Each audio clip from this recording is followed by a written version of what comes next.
for today's shiur purposes. And then I want to go more into the meat of it to talk more about what Hasidus is all about. So this is a cute little picture. You're all familiar. What is this?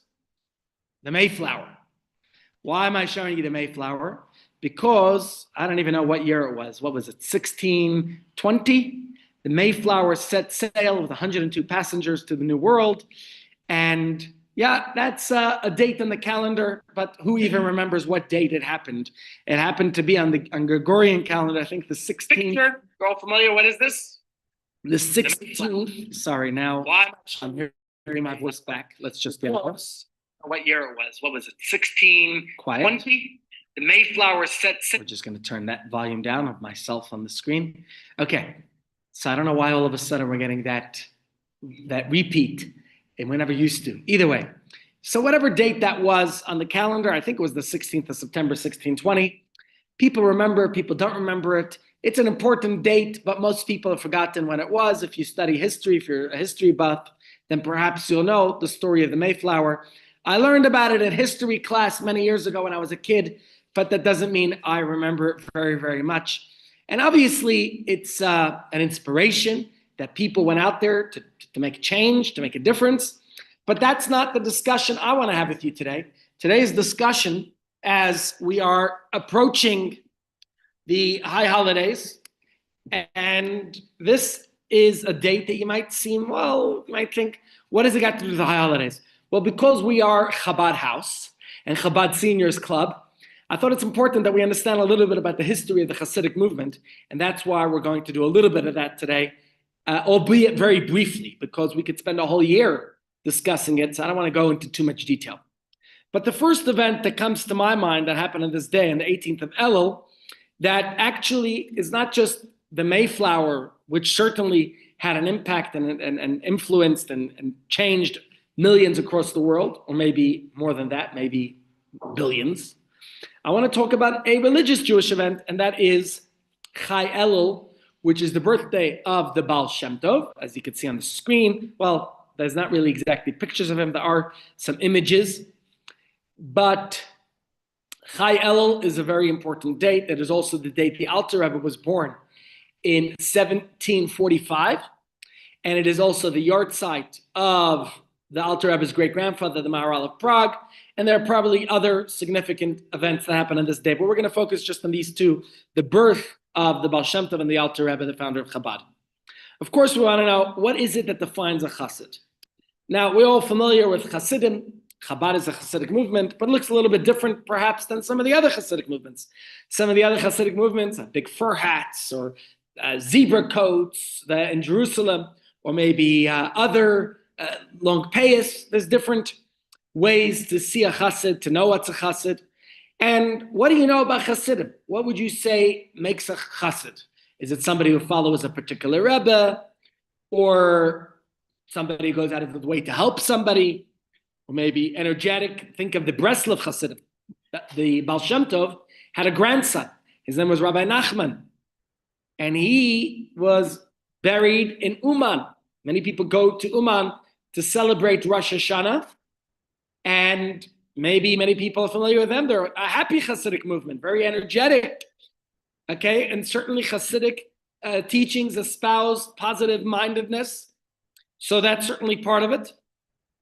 What else would you say defines a Chassid? Somebody who's energetic, or what would I say, davens ba'arichos, and engages in fervent prayer, or maybe people who are very religious. Let me tell you, there are plenty of Jews who are very religious and are not Hasidic. The Litvish, which is a misnomer because Litvish is not the right word. Litvish just means Lithuanian. Many Hasidim came from Lithuania. So that's not the correct terminology. Or Yeshivish, or maybe Haredi. Familiar with Haredi? Hasidim are usually put into the same category as Haredi, and probably we are. But there are many Haredim who are not Hasidic, right? So Hasidic has a lot more to it, and that's what we're going to talk about here. What is the Hasidic movement? What are the Hasidic teachings? And there are obviously many, many elements to a Hasidic way of life, and many different looking Hasidim. You could say there are many irreligious, meaning there are people who are, I would say probably Chabad is one of the biggest Hasidic movements. And what's different about Chabad and some of the other bigger Hasidic movements, such as you're familiar with Satmar, or Belz, or Babiv, or Ger, those are other Vishnitz, other big Hasidic movements.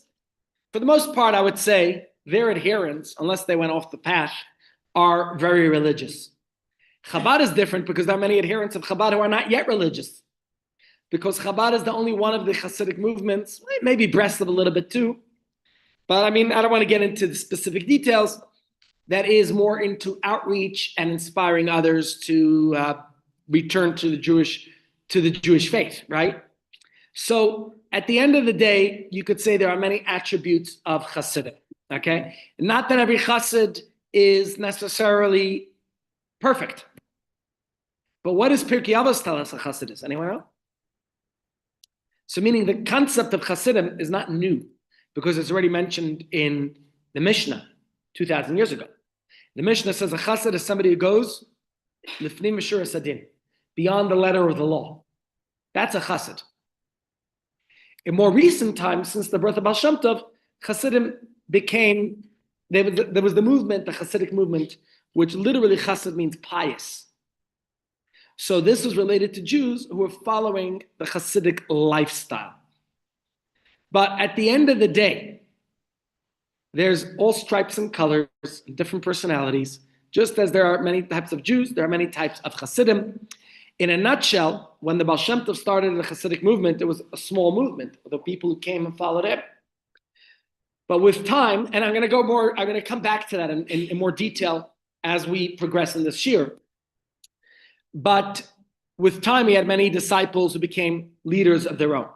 The Alter Rebbe started the Chabad brand of Hasidism, and all the other dozens of Hasidic movements that you might be familiar with, all these other movements are successions of the Baal Shem Tov.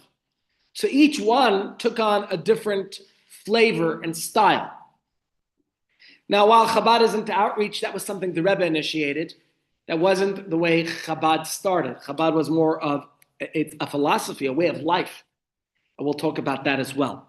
So when we think about what is a Chassid, yes, there are many elements and aspects and ideas of what a Chassid is, but maybe we should not ask what is a Chassid, but rather we should go a little bit deeper. What is it that Hasidism offers in terms of what is the lifestyle, what is the approach, what is the philosophy? And that's something I think is important. Can I just ask whoever's phones are binging, tinging, swinging to put your phones on silence? We're on YouTube and it's disruptive, and not only for those who are here, but just for those who are watching as well. So no one in particular, just if it's your phone, try to put it on silent. Thank you. So we want to know what lies at the core of the Hasidic teachings that we can learn from. And whether you consider yourself a Chassid or not, what else do we say in Pirkei Avos? Ezehu Chacham, who's a wise person.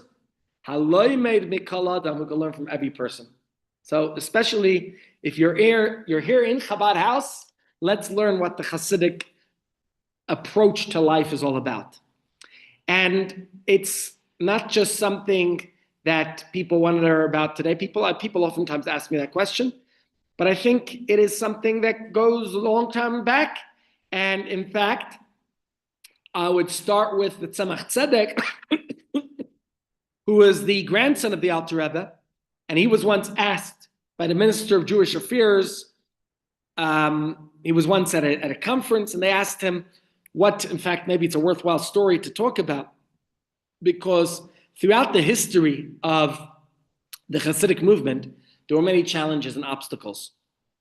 Today, thank God, most of that is not really existent. But in the early days of the Hasidic movement, there was a group called Misnagdim. What does Misnagdim mean? Anyone know? Opponent. They were Hasidically challenged, okay? And they had problems. And they caused trouble to the Hasidim, okay? And in fact, the Russian government had to intervene at numerous occasions in order to deal with these problems, okay? So that is a time during one of those interrogations and or instigations from the Masnagdim that the Hasidic movement was put to task. And the Alter Rebbe, not the Alter Rebbe, in this case, the Tzemach Tzedek, I wanted to say, was interrogated and questioned as to what the Hasidic movement is all about. Okay? So one such story took place in the year 1843 in Russia, when the Tsar's Ministry of Jewish Affairs, they convened a rabbinic conference. Okay? Here you have the Russian Minister of Education.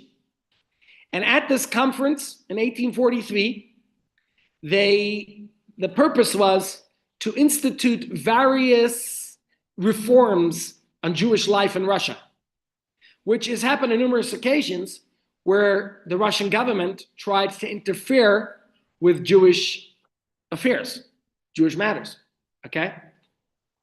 Unfortunately, these conferences were not concerned with the physical safety, the economic welfare, or the well-being of the Tsar's Jewish subjects, but their aim was to try and impose more of the Russian way of life on Jewish communities by mixing it into Jewish internal affairs. And in fact, if you look at, there was a group of Jews in Russia called the Yevsektia. Yevsektia was a group of Jews who were part of the KGB, and their task in their mind was to try to enforce, this was during the communist eras, after 1917, but they probably started even before, to impose that all the Jews, we have to shed our differences. Don't be different than everyone else in your society. Become the same. Right? Be like everyone else.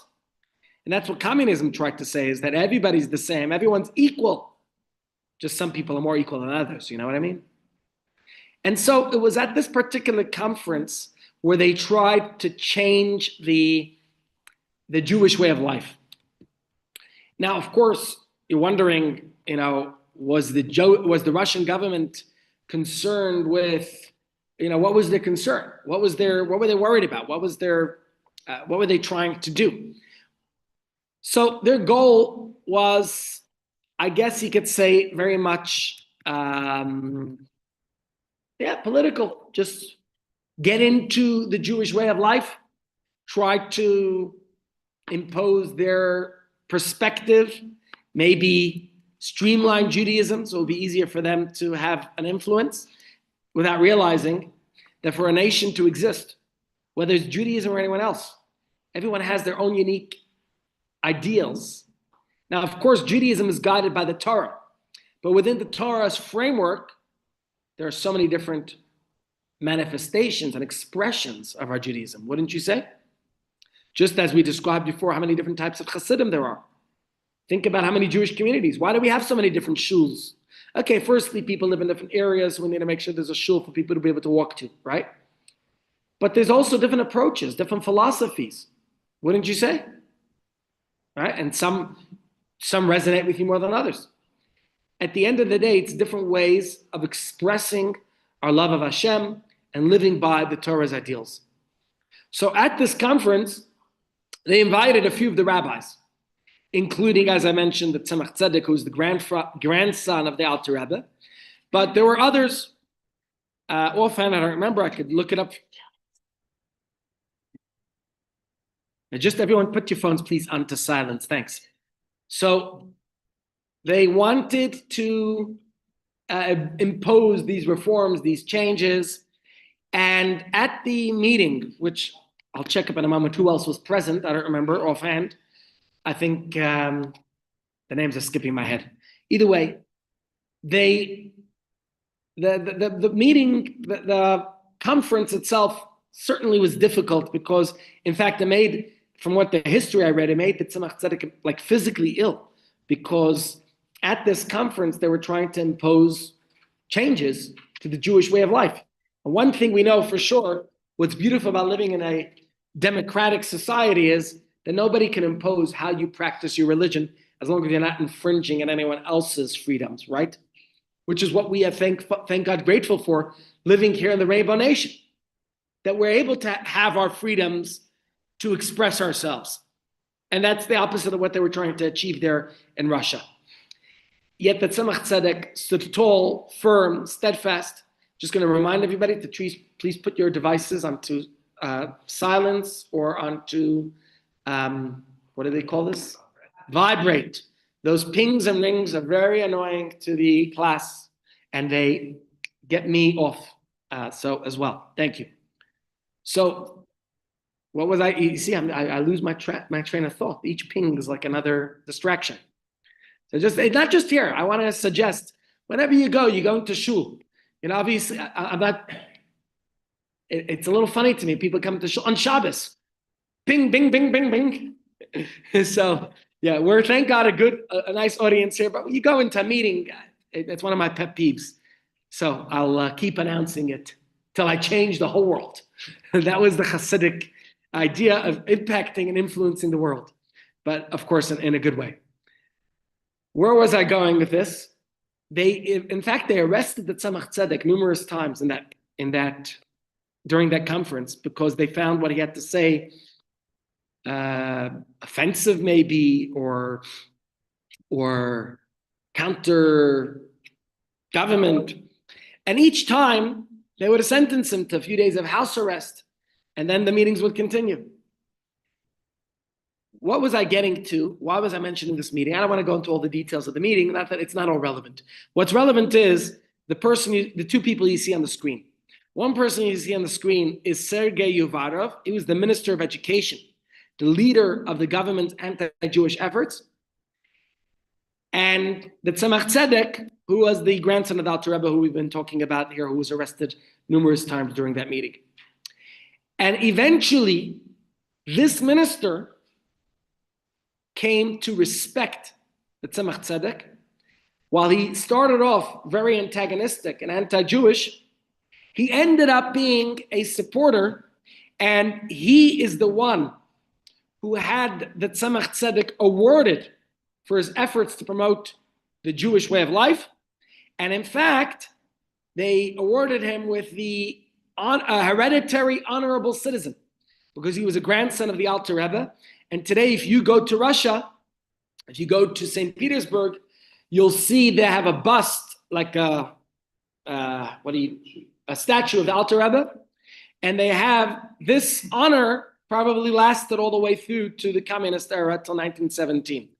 Of course, then it no longer stood because the previous Rebbe was arrested by the communist regime. The trouble started again. And we've discussed that previously, so it's not necessary for today's discussion. But the question that this minister, Sergei Yuvarov, asked the Tzemach Tzedek was, Judaism has been around for 3,000 years. And this is about 150 years ago. So say it's almost 200 years. Judaism's around for a long time, thousands of years. And for generations, we know millions of Jews managed to study Torah. They adhered to the Torah mitzvahs. What was the contribution of the Hasidic movement? Why do we need another branch of Judaism? What's this all about? That was the question that he posed and presented, and that's really what we want to talk about today. So let's focus on a little bit of the history, but I don't want to get stuck into history. We had a great series of history recently, and we're not going to get stuck in there. We're going to get a little bit more, I don't have to call it academic, but that's really what I want to do. But I think it's important that we recap some history in order to understand what Hasidism is all about, because we have to understand the background. For example, what is Kabbalah? Right? When did Kabbalah start? Now, Yolo, what is Kabbalah? What would you say Kabbalah is? Yes, it's the mystical or the concealed components of Torah. Okay, we all know there's Nigla. What's Nigla? It's the revealed part of Torah, which includes what? What's included in the revealed, in the written part of Torah? Yes, you have Tanakh, the Bible, Torah, Nevi'im, Ksuvim. That's all pretty much, right? What's the oral Torah? Well, oral Torah, we've been talking about it for a while. That includes much of our tradition, which includes the Mishnah, the Medrash, the Talmud, Halacha, right? So that deals with how to believe and live as a Jew. What is the mysticism? What is the Kabbalah? What is the deeper aspect?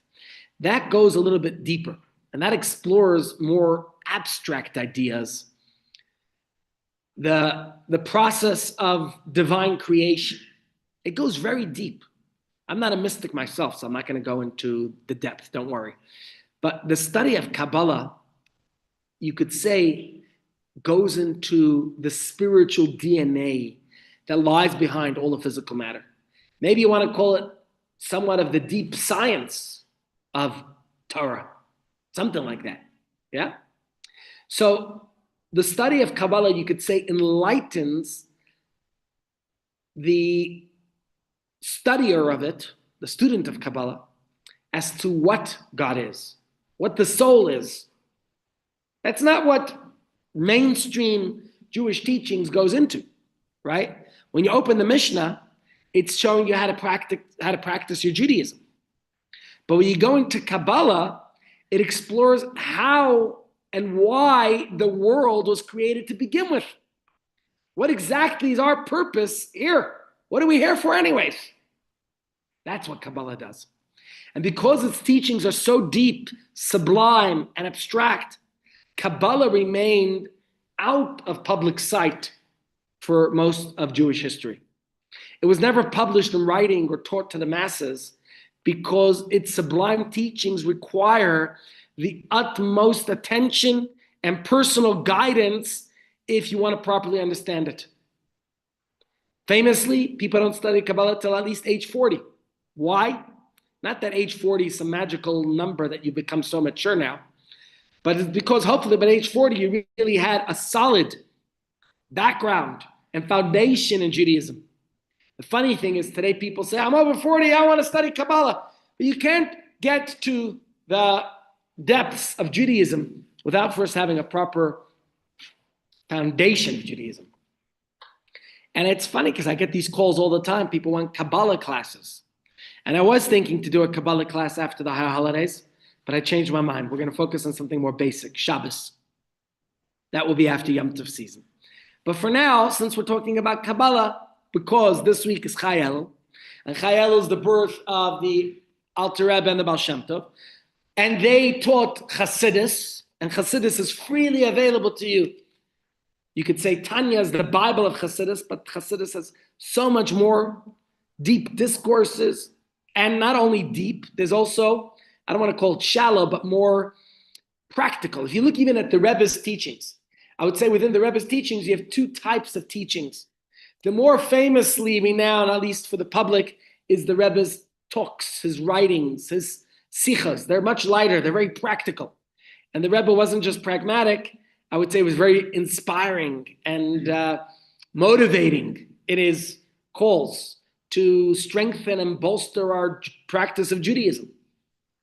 But what people are less familiar with is the Rebbe also has a lot of deep discourses called Ma'amarim. And those get very mystical and technical. Now, I must confess, those are the ones I get lost in because I'm not a student of Kabbalah. But I'm just putting it out there that there's both aspects when you study Chassidus. Chassidus has practical, relevant, down-to-earth teachings, but Chassidus also has a whole world of those deep mystical teachings, the sublime teachings. And so, if we go all the way back to the times of Moshe Rabbeinu, of Moses, we realize these secrets of the Torah are always there, but they were oftentimes taught more quietly because these teachings, if they're not understood correctly, can be misconstrued. And if you don't understand it, I don't know what benefit it would be. Of course, you could say there's still a benefit. What benefit could there be?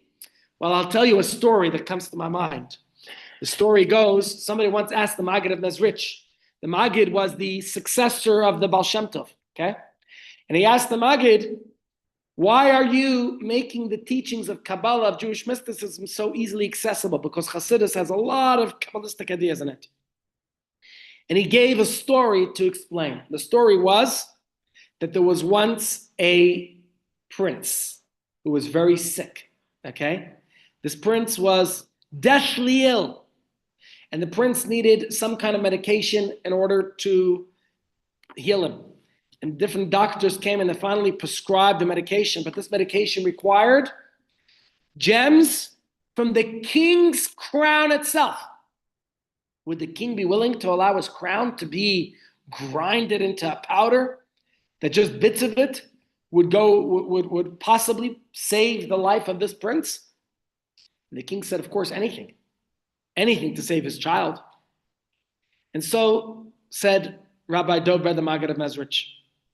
They went and they took parts of the king's crown, they crushed it into the finest powder, and they tried to give it to the prince. Of course, parts of it spilled and parts of it was lost, but part of it, just a little bit, is what saved the life of that prince. Says Rabbi Dov Ber the Maggid, the successor of the Baal Shem Tov, the same thing with the teachings of Chassidus. Chassidus came to save the Jewish people. We're going to go through the whole history of it today. It's less than 300 years old, because as we'll see, the history, it started in the year 1734.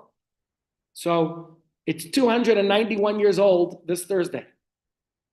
And those little bits of the powder, these deep mystical teachings, although some of it was misused, and some of it was spilled, and some of it was spread around, but it's like the crown of the king, those gems were taken, the deepest parts of Torah. And that was the Hasidic movement, was here as a spiritual elixir to help save the Jewish people. But just to understand what Jewish mysticism is about, and why it was limited to such a small group of virtuous individuals who studied it and understood it and expounded upon it, I want to open up to you here a teaching from Rambam, Maimonides. Maimonides says as follows: the secrets of the Torah were transmitted by small groups of elite scholars into small groups of elite scholars. As the sages have said, the secrets of the Torah may only be transmitted to a person of counsel, a skillful craftsman, one who understands secrets. Only small snippets and allusions to them appear in the Talmud and Medrash, like a few kernels contained in a great many shells. When occupied with the shells, people don't even know that kernels lie beneath them. So, at the end of the day, a Jew can learn how to live a robust Jewish life without ever studying the Kabbalah. You don't need Kabbalah to know and to live as a Jew. In the Tanakh, in the Torah, five books of Moses, in the Nevi'im, the books of the prophets, the Ksuvim, the scriptures, and all the other published works, the Mishnah, the Gemara, right? The whole corpus of Talmud and the Medrash and Halacha. We could certainly learn exactly what to do to live a Jewish life, right? We've done it. We've gotten a taste of it. Sure? Absolutely. And it's quite easy to understand why for most of our history, the vast majority of Jews never studied, nor did they talk about even, or even necessarily aware of these mystical teachings of Kabbalah. They were just, as I said, mystical, secret. Of course, there were some great personalities who were teachers and students of Kabbalah. Who could list to me some famous Kabbalistic personalities? For example, who authored the Zohar? Rabbi Shimon Bar Yochai. Good. I was just at his grave a couple of weeks ago in Miron, northern Israel. Okay, there were periods in Jewish history. There was a time in the 13th century in Spain when it became popular. There were other eras and periods when the teachings of Kabbalah were... Sorry, guys, if it's your phone, just try to turn that button to whoever's phone that is. Whoever it is, just put it on to silence. But it really wasn't popular. Like I said, 13th century, here you have a cover of the Zohar. But to fast forward a little bit, who more recently made the teachings of Kabbalah more accessible and more famous? Now I say recently, I'm not going back 500 years. I'm going to go back to Arizal. Arizal lived in Tzfat. I was also at his grave a few weeks ago, not too far from Iran. And here you can see a little bit about Kabbalah. Kabbalah was compiled from the teachings of Rabbi Shimon Bar Yochai mostly. Now, just to go back actually to that era, Rabbi Shimon Bar Yochai lived about 1800 years ago. So he authored the book, the Zohar. He authored it based on mystical teachings that existed before, right? He had teachers who taught it to him. But he lived in a cave. I think it's very much symbolic how secretive, how clandestine, how unpopular those teachings were. We all know, we did our history lesson a couple of weeks back where we discussed the Spanish Inquisition. That was, again, another era that brought more of those teachings to the fore, because many of the Jews who escaped from Spain and Portugal, the Iberian Peninsula, after the Inquisition of 1492. Again, Spain is back to its Inquisition today, but we don't have to talk about that now. Spain has a track record. You see the news of Spain, yesterday's story of Spain and Israel. But after the Spanish Inquisition, there were a group of rabbis who moved to Israel, okay? One of those famous rabbis was the Arizal. Arizal lived in a city called Tzfat. Tzfat is a very mystical city. It's a little city in northern Israel. And there in Tzfat were some very great Kabbalistic teachers, including, who knows some of the names, Rabbi Moshe Cordovero, familiar with him. Then there was, like we mentioned, the Arizal, Rabbi Chaim Vital. There were a bunch of others, okay? They all lived there. If you want to see what that is the decree of the expulsion of Jews, but I told you I'm moving quicker through that, since we already did a whole lesson on the 1492 Inquisition a while ago. So 1391, just to recap some of that history, there was anti-Jewish riots across Spain. Many Jews were murdered and forcibly converted. 1478, the Spanish Inquisition began, and by 1492, all Jews were expelled from Spain. 1497 is when Jews were forcibly either expelled or converted within Portugal. Actually, Portugal was cleverer than Spain. Portugal said, instead of expelling our Jews, let's lock them in and forcibly convert them. So that was another story. Okay, here is the grave of the Arizal, next to Rabbi Moshe Cordovero and other greats. And as I mentioned to you last week, 2 weeks ago, was in the mikvah of the Arizal. Very mystical, cold mikvah, but very refreshing.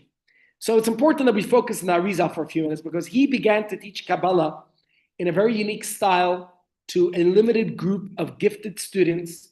And that's when you go to Tzfat there, you'll see all of them buried in that area. They were the ones who brought a whole new life of Judaism to, based on Kabbalistic teachings. This is before the Hasidic movement, okay? You're talking here 1500s. Arizal himself lived a very short life, 1534 to 1572, okay? That's a short, 38 years, right? But during those 38 years, he really accomplished a lot and taught a lot. But he believed the time was right to promote the teachings of the Kabbalistic, the mystical teachings of Judaism to the masses.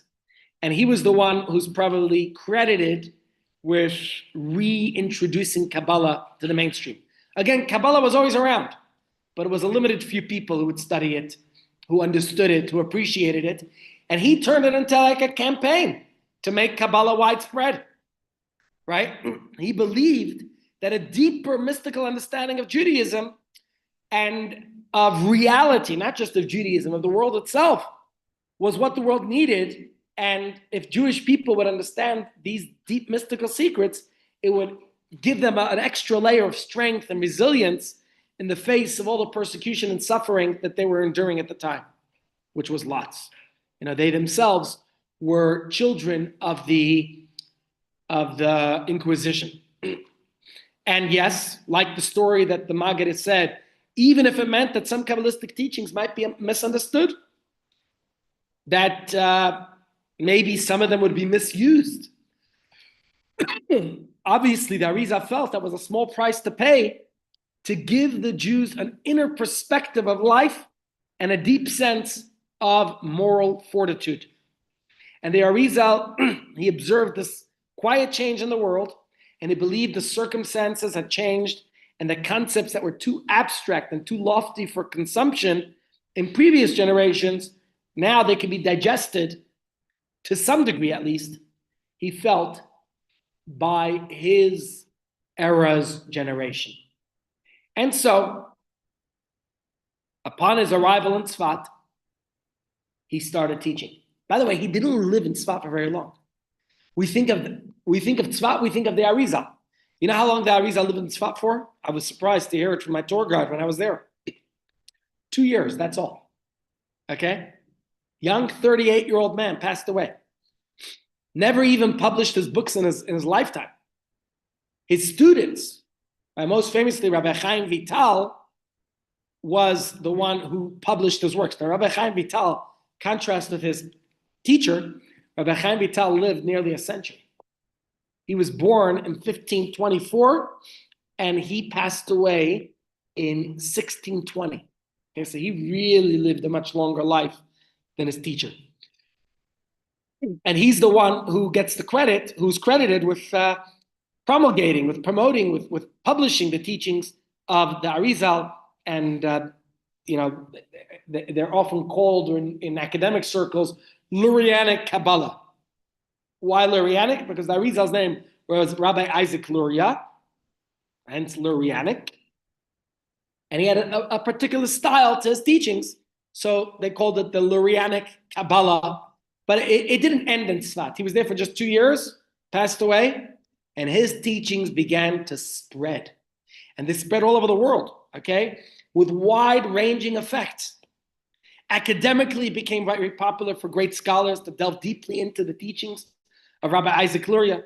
They learned to flavor their mastery of Jewish law with fresh perspectives rooted in a deep understanding of Jewish theology. And it wasn't just academic, because it actually impacted the way of life, the way they practiced their Judaism in so many ways, as we'll discuss. And many of these mystically inspired rabbis, they started new customs. For example, anyone know a passage, a prayer that's said every Friday night in shuls all over the world today, everywhere, but it wasn't part of Jewish liturgy until the Arizal? Anyone want to guess? L'chadodi, very good. I'm going to guess L'chadodi. Okay. Yep, exactly. But there's so much more. If you think about many of the songs we sing on Shabbos, most of them were composed by those sages in Tzfat at that time. So that's a little bit of the background of that era. And of course, we think about Ashkenaz Jewry suffering. You know that at that time, when Sephardic Jews suffered in Spain and Portugal and everything that they went through, Ashkenaz Jewry prospered. We talked about that in one of our previous classes, how there was affluence and prosperity, and Jews did very, very well in Poland and Europe and in those vicinities, in Lithuania, in all those Eastern European countries. Jews were living in a good way, while Spanish Jewry suffered. And then as Spanish Jewry settled in other places and put their difficult past behind them and rebuilt from the ashes, that's when Ashkenaz Jewry took their hit. And that goes to the 17th century. In 1648, 1649, infamously known in Jewish history as the years of Tach V'Tat. Anyone familiar with Tach V'Tat? 1648, 1649. In those years was the massacre of Bogdan Khmelnytsky, Yamach Shema, which is when he launched this uprising to free his people from the Polish-Lithuanian Commonwealth and all the elite nobles, but of course, unleashed his wrath on the Jewish people, who they saw somewhat, allies of the noble class. And these dates are remembered in Jewish history. I recall reading, and we discussed about 300,000 Jews were murdered by the Khmelnytsky massacres. So if you think about from the destruction of the Second Temple all the way until the Holocaust, what was the worst event? There were many terrible events. There was the Crusades, killed thousands of Jews. There were pogroms. There were many terrible events in different parts of the world. But that was probably the worst event in Jewish history, with 300,000 Jews were murdered during this pogrom. So this was one of the people were. You're talking about communities were plundered and pillaged. Thousands were barbarically butchered. Women were raped, then were sold as slaves. It was a really difficult time. And you can imagine what it's done to the people when thousands found themselves as, survivors, refugees, left penniless and homeless. It was not a good time. And just imagine what the feeling amongst Jews at that time was. Would you think they were upbeat? Would you think they were happy? Would you think they were in a good way? Not at all, right?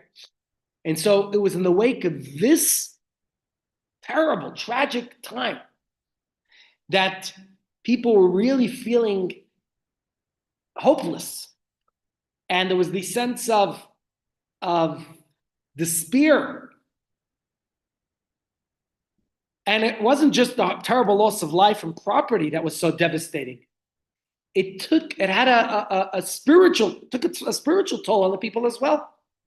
You see, with their resources of income gone, what do you think people were busy with? You think they were able to sit and study Torah all day? While they were previously well-to-do, and they were able to financially support yeshivas and kollels and places where people could study more, as today is very much common. All of a sudden, with the collapse of the Jewish communal institutions and financial support, many yeshivas were forced to close their doors.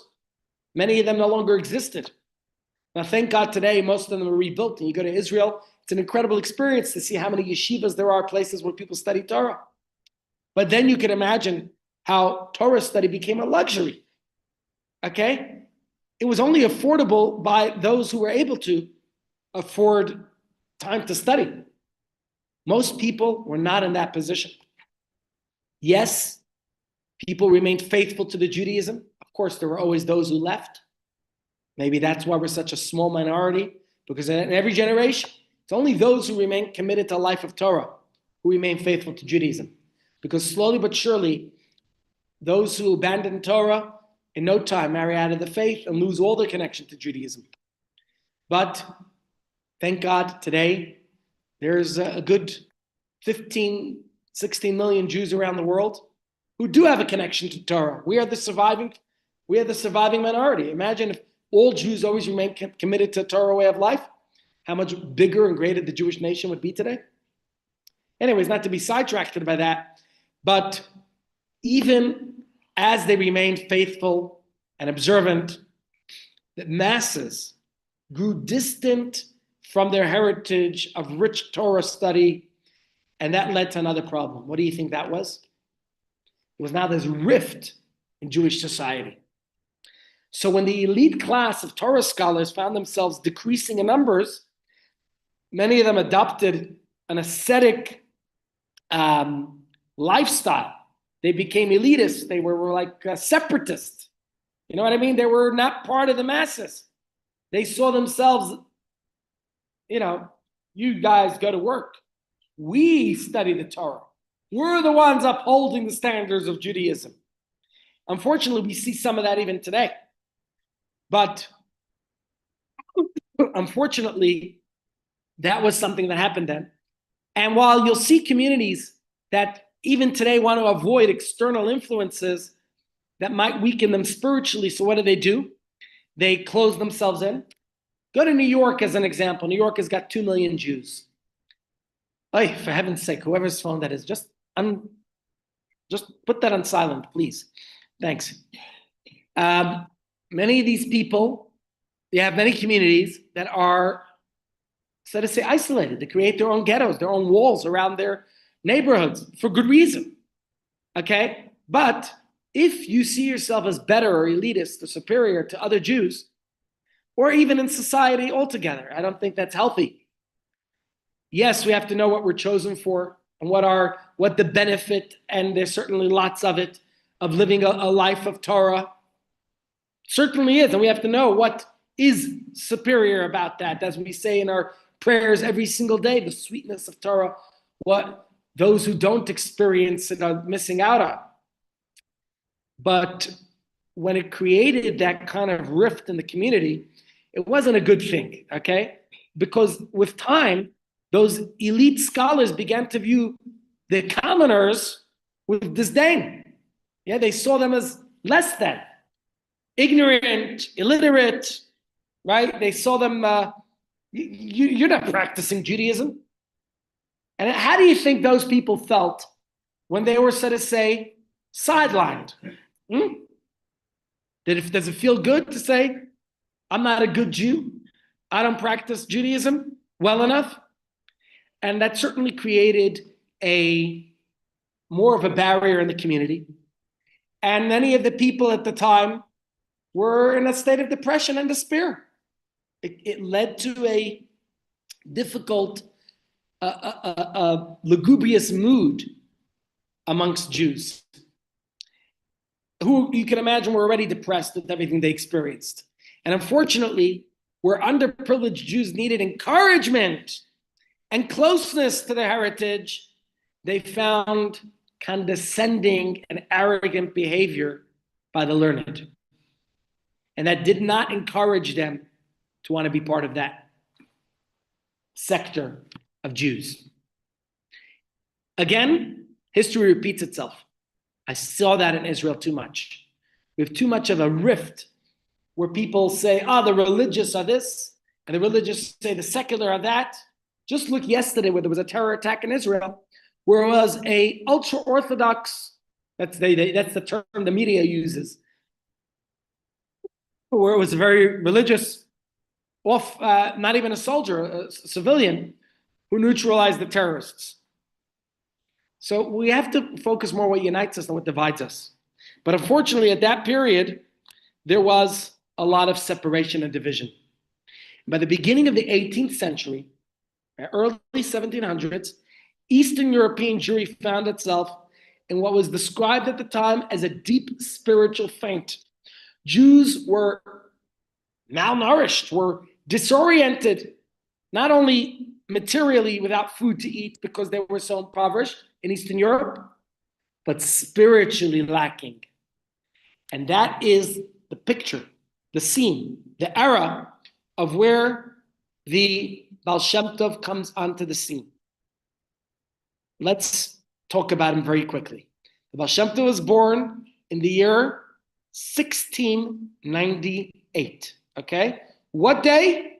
Chai Elul. He was born in a town in Ukraine, in Tlust, and he was the only son of his elderly parents, Rabbi Eliezer, and his wife, Rivka. Both of them passed away tragically when their son was just a young boy. So this boy, at a young age, lost both, first his mother, I think, and then his father. And on the day his father passed away, he called his young boy over, 5-year-old boy. You're talking about 1703, when the Baal Shem Tov was just 5 years old. We call him today the Baal Shem Tov, the master of a good name. But back then he was just known as Srolika, maybe Lulik, something like that, a nickname. And his father called him over and he told him these words, a directive that really shaped his life forever since. And would become, in fact, I would say the motto, the pillar upon which the Hasidic movement stood from the beginning of its days. Let's read these words together. He said to him, Mein Kind, my son, sollst nicht meira haben vor keinem, fear nothing and no one but God alone. Sollst lieb haben mit dem ganzen Flamm von deiner Neshama jeden Yid. You should love every Jew with the full flame of your soul. Wer soll nicht sein, whoever that is, doesn't matter, no matter who he is. That is what his father told him. Beautiful and powerful and poignant words, which became the motto of the Hasidic movement. And we don't know too much about the Baal Shem Tov's childhood, in fact. Okay, we don't know what it was like too much. We do know that he loved to spend time alone. He was a loner. Okay, he would go into the forest, he would take walks, when he grew older, became a helper, a behelfer, as he wrote in his own description of his life. Basically a teacher's assistant, like the bus driver, who was a balagala. He would take a wagon, right, and ride a horse and buggy and take kids to school. Think about the school buses. Here, you don't really have fancy school buses. But in New York, right, in the States, in North America, you got the yellow school bus. If I think of the Baal Shem Tov, he was a yellow school bus driver. But it was on those bus rides in his buggy and horse that he would ride the kids to school with that he became where he really got his experience learning with, interacting with children, seeing what's on their mind, knowing what's going on with them.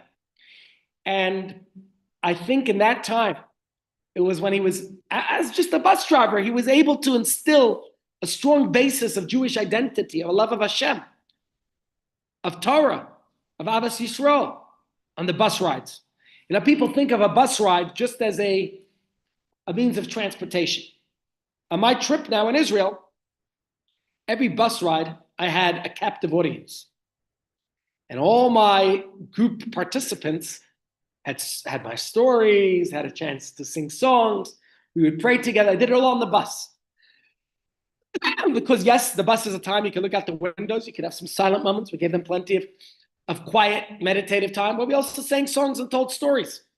That's what the Baal Shem Tov did. He would inspire the young children on their rides to school. And throughout his early life, the Baal Shem Tov acquired tremendous knowledge of both the revealed aspects as well as the mystical dimensions of Torah. So, of course, there's the revealed side, all those, the Torah, the Nevi'im, Ksuvim, the Mishnah, the Medrash, all the things we discussed before. But there was also the nistar, the hidden elements of Torah. And that is what the Baal Shem Tov decided on the 18th of Elul, 1734, that it was time to open up these teachings to all those who wanted. And so, Chai Elul was not just the day he was born in 1698, but it's also the day that he started and founded the Hasidic movement in 1734. So tomorrow night will in fact be the 291st birthday of Hasidus, because it started on this day. And he said that he received a heavenly directive that he should reveal himself as a scholar, as a tzaddik, and it was an opportunity to, and it definitely was an ever-changing moment, right? It was a cataclysmic moment in Jewish history when all of a sudden there was a major change, because the Baal Shem Tov harnessed the philosophical dimension of Kabbalah to teach the masses, to help them to reshape the way they saw the relationship with God. He saw the disparity between the scholarly elite and the ignorant, illiterate, young, others. And that's what the Baal Shem Tov, he was able to harness the dimension of Kabbalah, and he was known as a miracle worker. The most important thing I think he was known for, what does Baal Shem Tov mean, literally? Master of a good name. Why did he have such a good name? Because he cared. As they say, people don't care how much you know until they know how much you care. He cared for people. And that's how he started his movement, as a carer, as one who was there for others. And he followed the example of the Arizal. He understood that the way to revive the Jewish nation from its collective fame, just as the Arizal did for Sephardic Jewry, the Baal Shem Tov did this for Ashkenaz Jewry. And he felt it was time to inject it with this elixir of the Torah's inner dimension, the teachings of Kabbalah, in a very practical way. And that's where the teachings of Hasidus started to come about. Yes, people adhered to halacha, and the Hasidic movement was not about, it wasn't a reform of Judaism. It was going to strengthen and bolster it, okay? Halacha, he saw it as like the body of Judaism, how to practice, how to live as a Jew. But he felt people also needed the soul of Judaism. And that's where he harnessed the teachings of Kabbalah. He said it was that mystical dimension of Judaism that would be the soul. You can't just have a body, you need a soul. You need to live by the soul. And that's where he helped open the hearts, the minds of Jewish people by showing them a glimpse of divinity that lies behind the surface of all of reality. Jews always had our basic tenets. We always followed and practiced Judaism. But he was able to do this in a whole new way. And people all of a sudden became aware of this new approach, this new style. And in no time, people were flocking to him from all over Eastern Europe. People were amazed by the Baal Shem Tov, and that was the start of the Hasidic movement. People were inspired by living in an energetic way, that everyone could have a relationship with God. You don't have to be the greatest rabbi or rebbitzin to live alive. You get what I'm saying? Ay Gewalt. So as they began to understand this, their own potential, every one of us has a divine energy. And that's when this movement really took off. So that's what this is about. I want to look at a few of the differences between the Arizal and the Baal Shem Tov, whereas the Arizal remained in Tzfat, where like he was just there for those 2 years and then he passed away.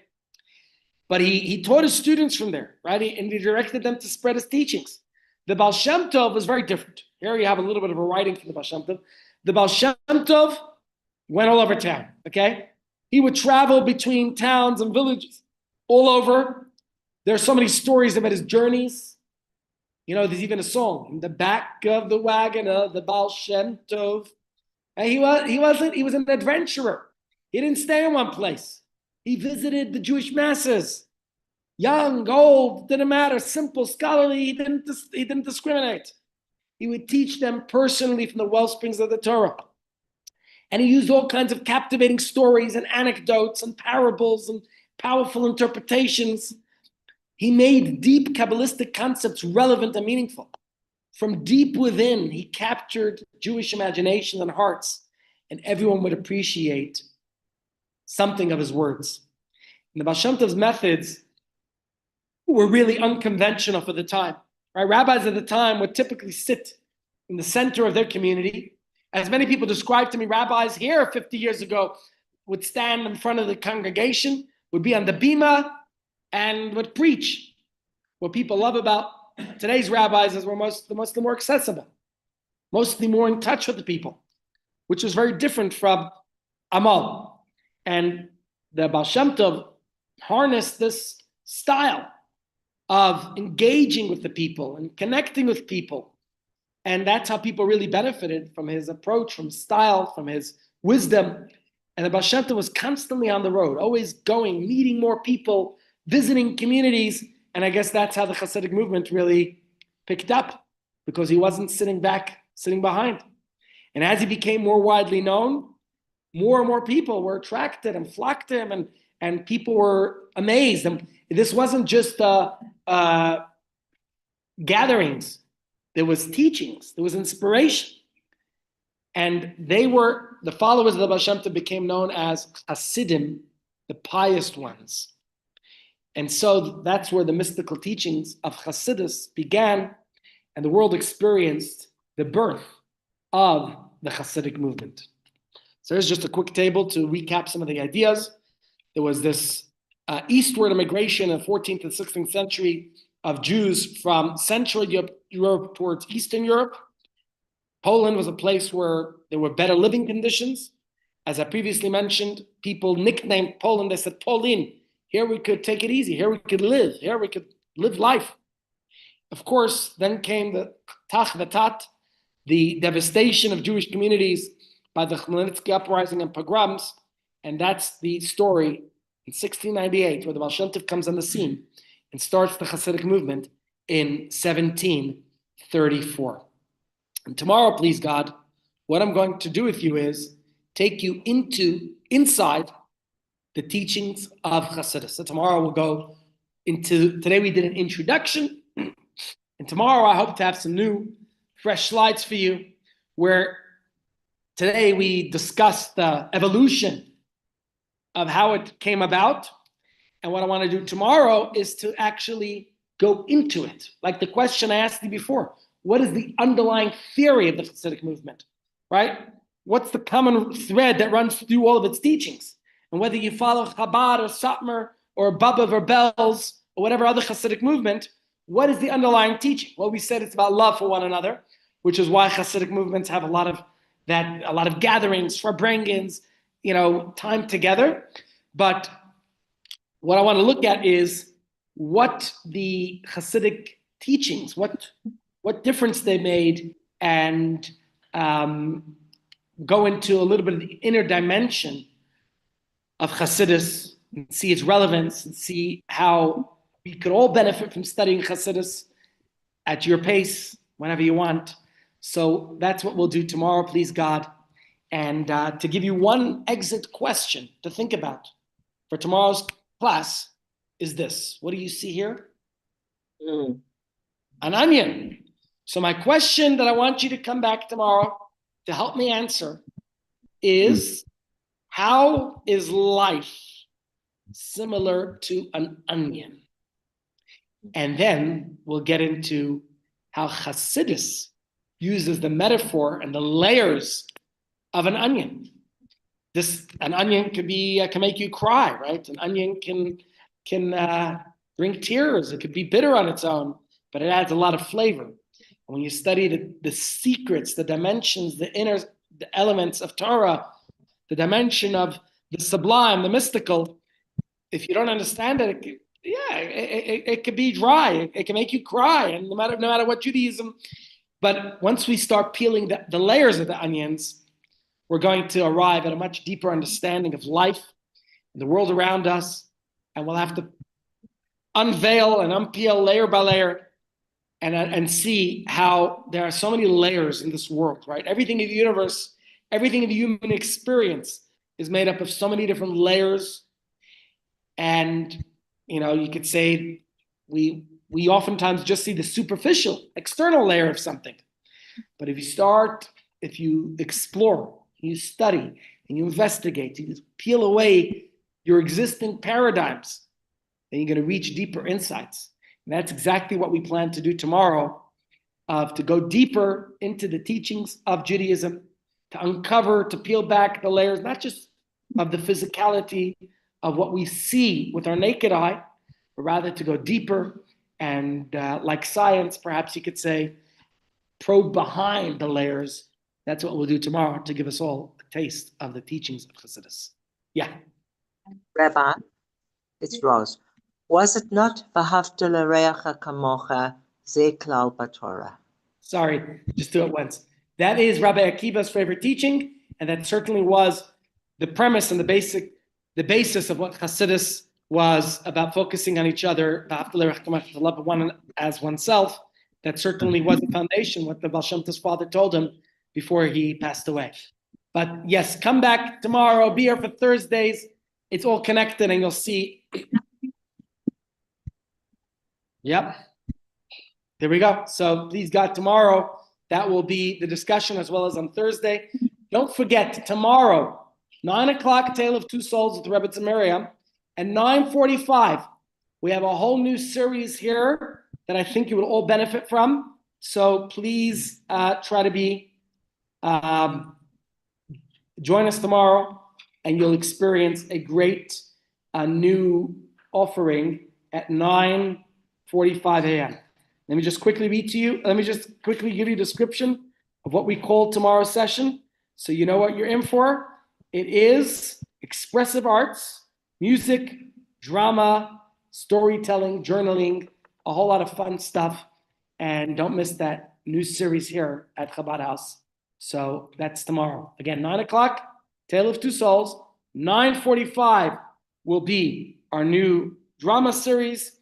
And then at 10:30, please God, we will continue with Life Like an Onion, going into the deeper teachings, actually tasting. So tomorrow will be somewhat more academic, but I hope it will be a good experience for everybody to learn the deeper teachings of Chassidus. Looking forward. your more academic shiur will be balanced by the rich program, which is totally not intellectual. It's fun, it's singing, it's Beautiful. dancing, happy. Sounds like it's a fun experience, so I hope you all join it tomorrow. Zakis and everybody, enjoy lunch.